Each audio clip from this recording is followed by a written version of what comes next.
Assalamualaikum warahmatullahi wabarakatuh. Selamat pagi anak-anakku semuanya. Apa kabarnya hari ini?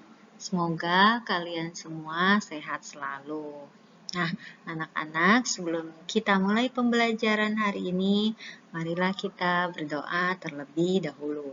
Berdoa dimulai. Berdoa selesai. Anak-anak, hari ini kita masih belajar tema 2, subtema 2, bekerja sama mencapai tujuan.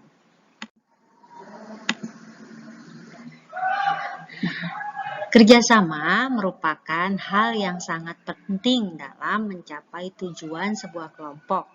Apakah kamu pernah melakukan kerjasama untuk mencapai suatu tujuan? Anak-anak, perhatikan gambar berikut ini. Gambar tersebut menceritakan sekelompok siswa yang sedang bermain ayam dan elang. Dalam permainan ini, sekelompok siswa berperan sebagai ayam dan mereka mempunyai tujuan untuk melindungi diri dari serangan elang. Nah, bagaimana tujuan tersebut dapat tercapai? Kemudian, apa yang harus dilakukan oleh setiap anggota kelompok? Nah, anak-anak, perhatikan cerita berikut ini. Bermain ayam dan elang. Kamu dan teman-temanmu akan dikelompokkan dalam beberapa kelompok yang jumlahnya sama. Setiap kelompok terdiri atas 8 sampai 10 siswa. Salah seorang siswa berperan sebagai elang. Kemudian, salah seorang siswa berperan sebagai induk ayam. Sisanya akan berperan sebagai anak ayam. Elang akan mengejar dan menangkap anak ayam satu persatu. Induk ayam akan berjuang melindungi anak-anaknya. Nah, bagaimana peraturan permainannya? Elang akan mengejar dan menangkap anak ayam. Induk ayam akan melindungi anak-anaknya dengan menghalangi elang. Jika ayam terpisah dari induknya, maka anak ayam tersebut dapat berlari sekencang-kencangnya agar tidak tertangkap oleh elang. Jika elang dapat menangkap semua anak ayam, maka elang dan anak-anak yang ditangkap akan berganti peran menjadi induk ayam dan anak-anak ayam. Sedangkan induk ayam yang tidak dapat menjaga anaknya akan berganti peran menjadi elang. Nah, agar permainan lebih menarik, maka jumlah elang dapat ditambah, sehingga induk ayam lebih waspada lagi dalam melindungi anak-anaknya. Yuk kita lihat permainan ayam dan elang.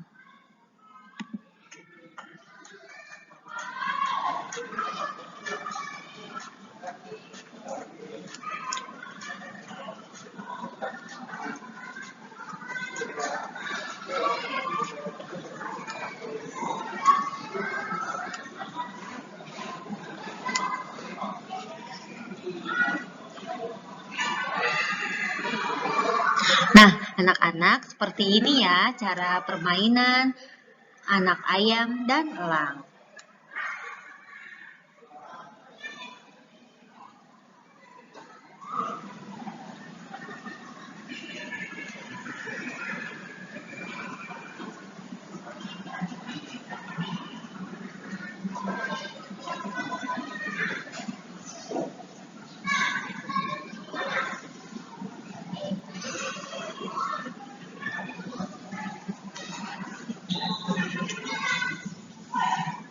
Nah, kalian bisa mempraktikannya di rumah bersama teman kalian.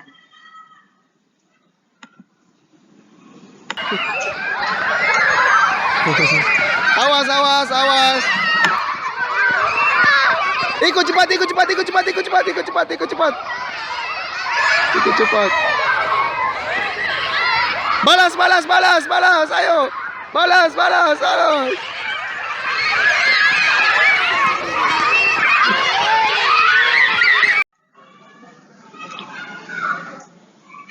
Anak-anak, dalam permainan ayam dan elang sangat diperlukan perjuangan dan kerjasama agar anak-anak ayam tidak ditangkap oleh elang. Tahukah kamu bahwa semasa mempertahankan kemerdekaan Indonesia juga diperlukan perjuangan yang luar biasa dan kerjasama dari seluruh rakyat agar kemerdekaan Indonesia tidak direnggut oleh bangsa lain. Nah, sekarang kita lihat bagaimana rakyat Indonesia berjuang mempertahankan kemerdekaan di Ambarawa. Pertempuran Ambarawa. Pada tanggal 20 Oktober 1945, tentara sekutu di bawah pimpinan Brigadir Battle mendarat di Semarang dengan maksud mengurus tawanan perang.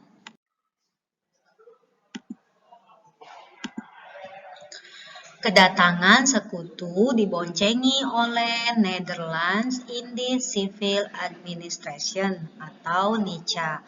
Namun, ketika pasukan sekutu dan NICA telah sampai di Ambarawa dan Magelang untuk membebaskan para tawanan tentara Belanda, para tawanan tersebut justru dipersenjatai sehingga menimbulkan kemarahan pihak Indonesia.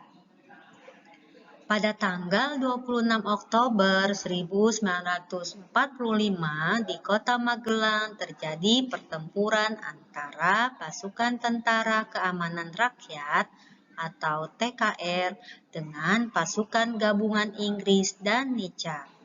Insiden tersebut terhenti setelah Soekarno dan Brigadir Battle melakukan perundingan dan memperoleh kata sepakat. Namun, ternyata pihak sekutu mengingkari janji. Pada tanggal 12 Desember 1945, pertempuran berkobar di Ambarawa. Kolonel Sudirman langsung memimpin pasukannya yang menggunakan taktik gelar supit kurang atau pengepungan rangkap dari kedua sisi, sehingga musuh benar-benar terkurung.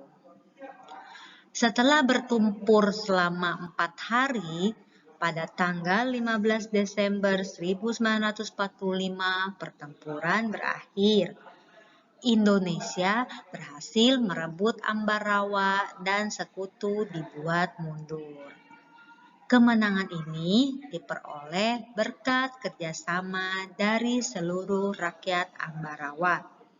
Kemenangan pertempuran ini kini diabadikan dengan didirikannya Monumen Palagan Ambarawa dan diperingati sebagai Hari Jadi TNI Angkatan Darat atau Hari Juang Kartika.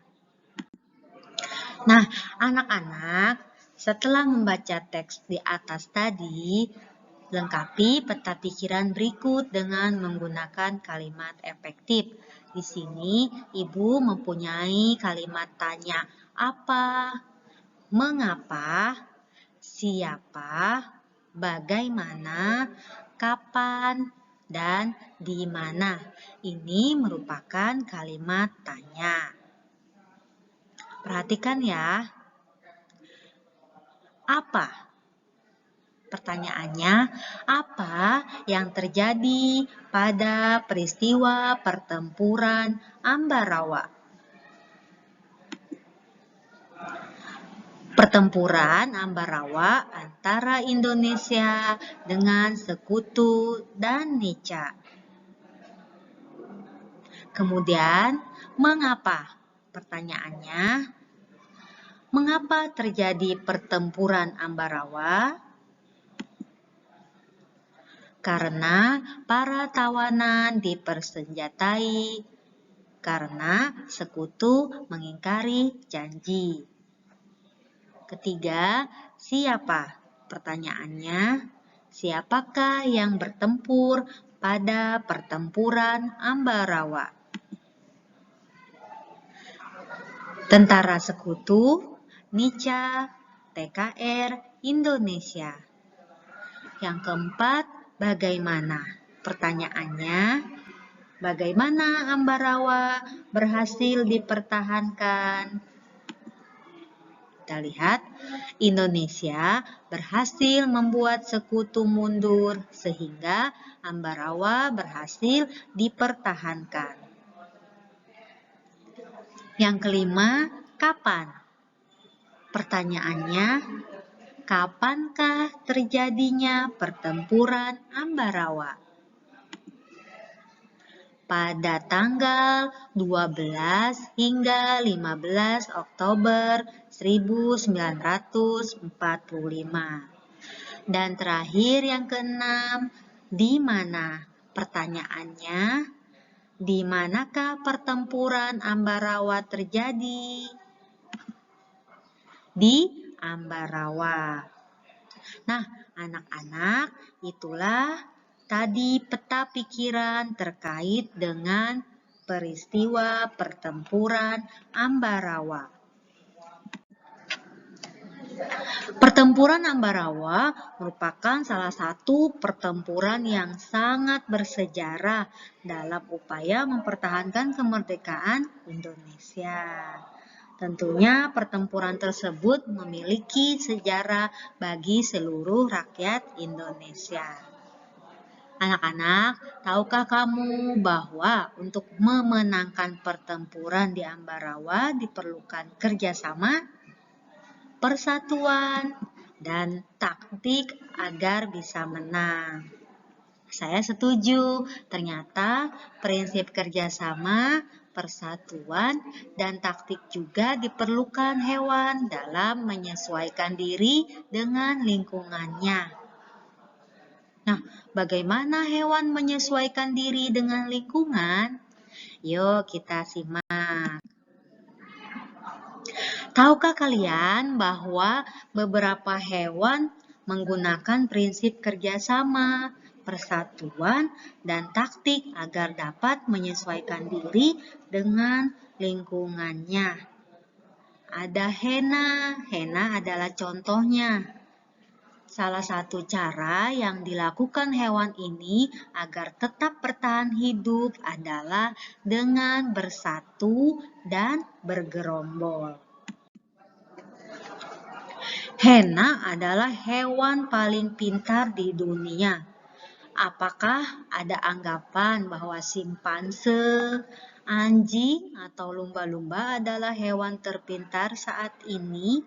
Mungkin pernyataan tersebut betul namun kurang tepat. Menurut penelitian, hewan terpintar di muka bumi adalah hena.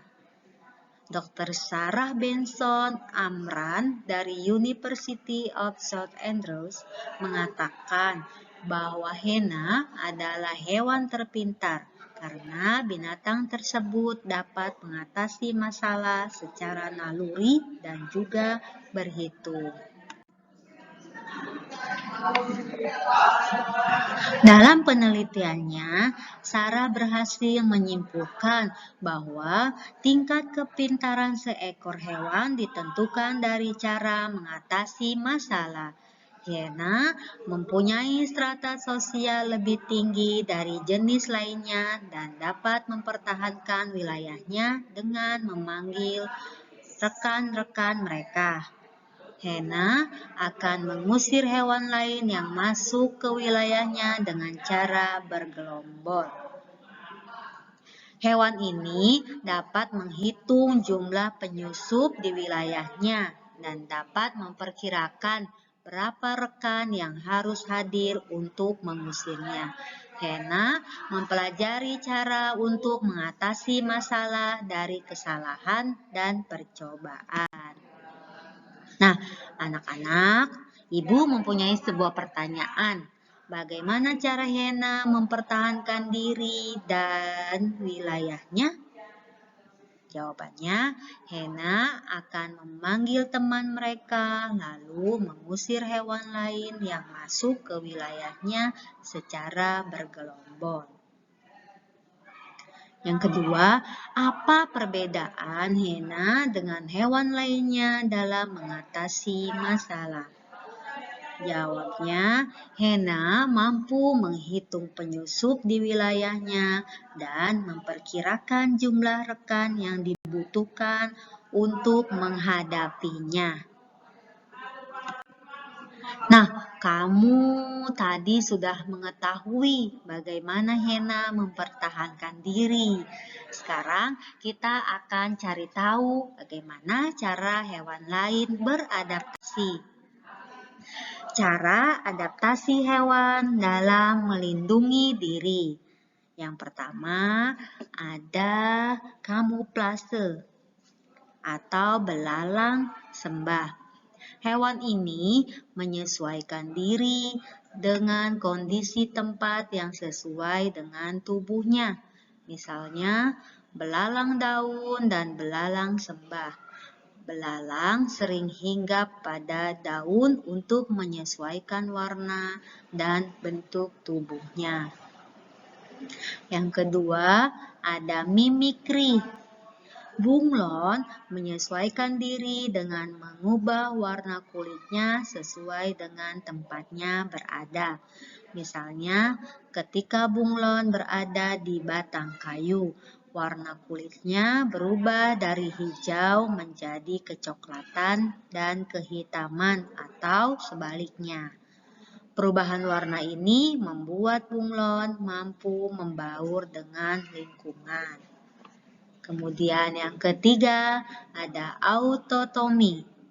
Untuk melindungi dirinya, cecak dan kadal melepaskan ekornya. Cara ini disebut autotomi. Ekor yang telah putus akan tumbuh lagi seperti semula. Dan yang keempat, menggulung diri. Trenggilin melakukan penyesuaian diri dengan menggulungkan tubuhnya membentuk spiral. Cara ini dilakukan untuk melindungi diri dari serangan musuh. Contoh hewan lain yang menggulungkan diri adalah lipan. Nah, anak-anak, tugas kalian di rumah, jawablah pertanyaan di bawah ini. 1. Perhatikan kalimat berikut. Di mana tempat terjadinya pertempuran antara pasukan Tentara Keamanan Rakyat atau TKR dengan pasukan gabungan Inggris dan Nica? Apa kata tanya yang digunakan pada kalimat di atas? Soal yang kedua, buatlah satu kalimat tanya dengan menggunakan kata tanya siapa. Soal yang ketiga, bagaimana cara hewan di bawah ini menyesuaikan diri? Ada cumi-cumi dan walang sangit. Kalian tulis ya, bagaimana cara cumi-cumi menyesuaikan diri. Dan keempat, apa tujuan warna tubuh bunglon dapat berubah sesuai lingkungan? Anak-anak, sekian pembelajaran hari ini dan terima kasih. Wassalamualaikum warahmatullahi wabarakatuh.